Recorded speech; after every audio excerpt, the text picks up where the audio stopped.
So, we are no longer... Did you just... No, I had to run my Alright. So, as you might have heard, we had to leave the shelter. Couldn't do anything because didn't have the paperwork for kiddo. So, and of course this darling here. Hi, baby. Hi, baby. Don't eat that. Oh no, this is Athena. Athena. You know better than that. What are you talking about? What, Mom? What'd I do? All right. Anyways, so we had to leave the shelter. I decided, though, before we get to our Here's What's Happening stage, I wanted to tell y'all a story. And I think the story I'm going to tell is my mother's. Oh. From the beginning, okay? Because you need context. You can't just hate on her. Oh, I despise her, though. You know we have family who might be watching this, right? I don't care if she sees it. Yeah, I know. You've actually made it pretty clear. I'm like, I've made it pretty clear how I feel about it. All right. Anyway, once upon a time, there was a little girl. And it turns out this little girl might have been a little autistic. Oh, no. Seems like most of my family on my mom's side is all brilliant, but a little odd. All the way from my grandfather on down. Don't know about the ones before then, but anyway. Once upon a time, there was a little girl. And she was a surprise. So her two older brothers were much older than her. And her mom was a school teacher. And her dad was brilliant, but couldn't really hold down a job. Well, I mean, he could, but there were things like... Alcoholic? Well, yeah, he was a raging alcoholic. But not like violent, but a raging alcoholic. But there was a thing where, at one point, she thought he was in Alaska. You know, little kid, and she was in Alaska, thought he was in Alaska. For Christmas, she got a picture book from Alaska, postmarked and everything. She didn't find out till in her 40s that he was actually in jail for a year, and they legitimately had someone ship her the book from Alaska so the postmark would say the right thing. And she didn't know. She just thought he worked in Alaska for a year for so long. I did not know that, and that's kind of wholesome. Ah, babies. They didn't want her to find out. What are you doing? What are you doing? What are you doing? What are you doing, Puppy Bridget? foot. What are you doing? Thank you. Mwah. Thank you. Yes, this is Athena. She's almost 11 months old, and she's an absolute angel. Got her to be a service dog, but didn't really get her all set up in time before we left Texas, so now we're just kind of stuck. She doesn't have papers. Of course, not this kiddo, so... I don't exist. Of course. But anyway, not the point. Back to the story. So my mom grew up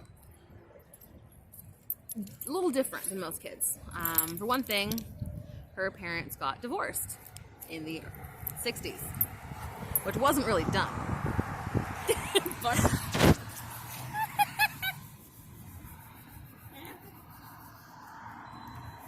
keep telling the story, Mom. Yes.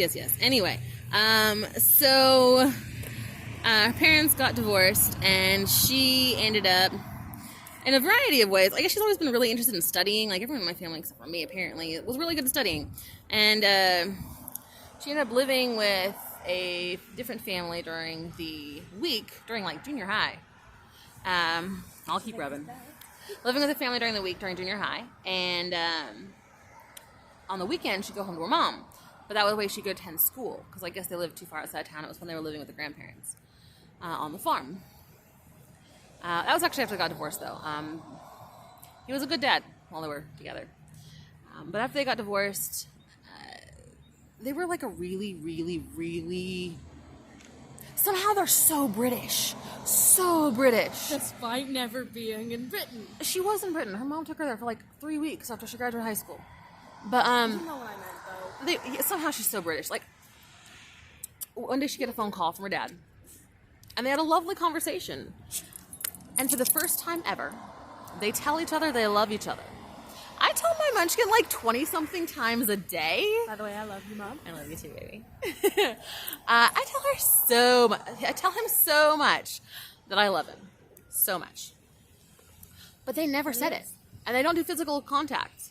Like, they don't hug or, like, anything. They just didn't do any of that. Well, for the first time ever, they had a lovely conversation, and they said that they loved each other. And then 2 days later, she gets another phone call, and they found her dad, and he'd passed away either that evening or the next day. So, kind of cool. They got some closure, got a chance to actually say nice things before he went, which was really cool. How old was she at the time? Like 14? 13 or 14. So then... Longer than I knew my dad. That's true. Yours died at 2 when you were 2. Anyway, so then she's, continuing on her life. She gets into high school. She's, you know how autistic kids sometimes are either total outcasts or weirdly popular because everyone kind of loves them because they speak truth. I managed to be both. I know. You were outcast younger. Now that you're older, you're super like bullied as a young kid, and now I'm like everyone loves you, and I'm like, thank goodness, finally. But yeah, but now you're just interested in college people, and I get that because that's like, who all no, my high schoolers are dumb. I know, and that's who my mom hung out with too. All of her friends that she was in high school were college students. Oh, the butt scratches. And so then she gets into college and she's doing okay, and then she gets another phone call. Her mom has been on blood pressure meds for a long time, and she's just this tiny little thing, but heart issues kind of run in their family. And she was driving, and all of a sudden she went blind. Like, just straight up blind.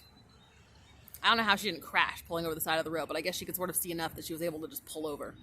So, of course, she goes to the hospital, and this is, back in the day. And they give her some medicine, and it counteracts the meds that she's on, and they're like, we're so sorry, you've basically got 30 hours to live. Go home and say your goodbyes. But this was before they sue people. And so that was it. That's all she wrote. My mom was now early 20s and an orphan. Which is probably why... I don't want to. She's fine. It's not the road. It's fine. Which is probably why she ended up making the terrible mistake of marrying my father, because she didn't have either of her parents around to convince her. Don't go into that right now. Not a great person. Not going into that right now. That's all I'm saying. We'll come to that. We're just going to skip and not go into detail. Yeah. Anyway, just basically she accidentally married Satan. Shut up.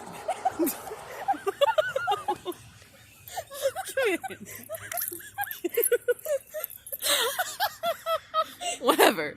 And you're not wrong. You checked all the boxes for the worst person in the world. He's not the worst person in the world. Laughing, not crying, baby, but thank you for checking on us. Anyway, so she marries my father. Satan. And my mom was fun. Like, she marched in protest. She always wore the black armbands on the day that you were supposed to march, protest properly. She wore mini skirts. She wanted to join a commune. But her life goal was to marry a pastor and pop out nice Christian babies and be a good Christian mommy and not have to do anything. Like, to be a stay-at-home mom, and that was what her goal was. Even though she went to a good college, had a nice job with the government, and was working as an accountant, and she was good at it. Like, she's always been good at accounting. So she got her degree in. But... anyway, she married my dad. Your father enters the picture like... Yeah, pretty like much. a perfectly calm pool, and then just... Anyway, he at one point confessed to me that after the wedding night, so basically once she finally gave it up, he realized he didn't really love her. And he proceeded to make punish her for it for like the next 20-something years of her life.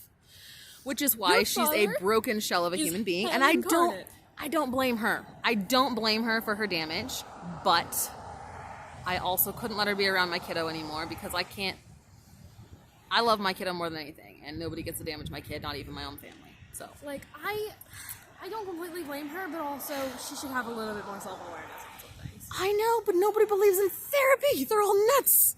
Yeah, They're all so nuts. I'm like, I'm gonna go to therapy. She's like, my gosh. Christian counselor? Oh, I know. She just doesn't really. I'm like, I brushed my hair. I'm like, she's psychiatrist, and she's like, Christian counselor, maybe through the church, not certified. You're like, no, we said psychiatrist. Do you not hear us? You don't get to speak to your grandkid again until you get yourself sorted. You are like I love you, but you're like a vicious dog coming after her the second I look away. I'm like, suddenly I getting know, mauled I know. by She's insults just- and body dysmorphia. I don't know. She needs therapy. Also, Anyway, no, stop. This is not the focus right now. Not the focus. Let me finish this one, please. Telling my mother's story. She's not all bad. She's just very broken and needs a lot of therapy. yes, I know. Anyway, so she marries the devil, and he makes her life a living hell.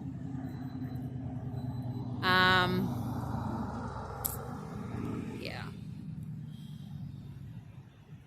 Where was I going with this? I don't even know. I guess I'll touch on my dad too. Oh man, my family's gonna burn me after this one. All right.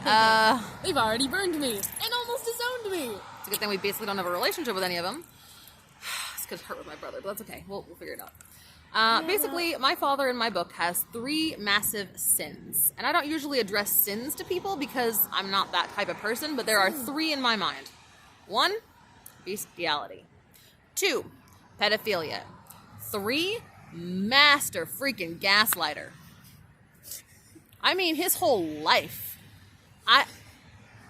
My aunt told me some stories. As far as I can tell, he has been twisted since he was about 6 years old or possibly earlier. I'm pretty sure he was just born bent. Psycho. He's literally a psychopath. He's not a psychopath. I mean, at least not takes- according to the psychiatrists. Well, maybe he should go somewhere else to get a psychiatrist because I don't trust the ones in Oregon. Honestly, he's a master manipulator. He probably just tricked them all. It's ridiculous how good he is. He doesn't just lie to them, he lies to himself. And then he plays it off. That's why I hated the sight of a man crying for so many years. It would just instantly put me in a state of rage at the perceived crocodile tears. I just could not like the sight. It just made me so mad. Instead of anyone crying just makes me uncomfortable. I'm like, All right. Anyways, yeah, my family screwed up. We ran away to Texas to get away from them. and then we ran away from honest. Texas because Texas is also terrible. Texas isn't really terrible. It was lovely. We just couldn't afford to live, and things got crazy. Yeah. So that's part of the backstory. And I think that's all I'm going to go with for now. But Psycho Satan. you know, my family is totally going to see this. They are never going to speak to us again. Your brother probably will. I Yeah. don't give a dang if I Rebecca had does. to. Okay, what the heck? We weren't using names. Sorry. Anyways, yeah, that's pretty much that. Now I completely forgot what I was gonna say. Sorry. Whatever. All right, so now we are in Tennessee because we went looking for good people, and this was the first place that we found a bunch of them. Of course, my extremely liberal child totally fits in Conservativeville.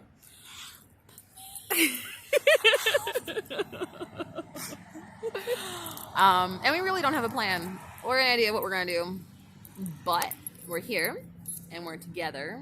I didn't use the last And- name, so What? I didn't even lose the last name, so that was good. Not the point. Not the point. Yeah. Life's crazy, and here we are. Mwah. Mwah. Thank you. I think we gotta go now. Bye.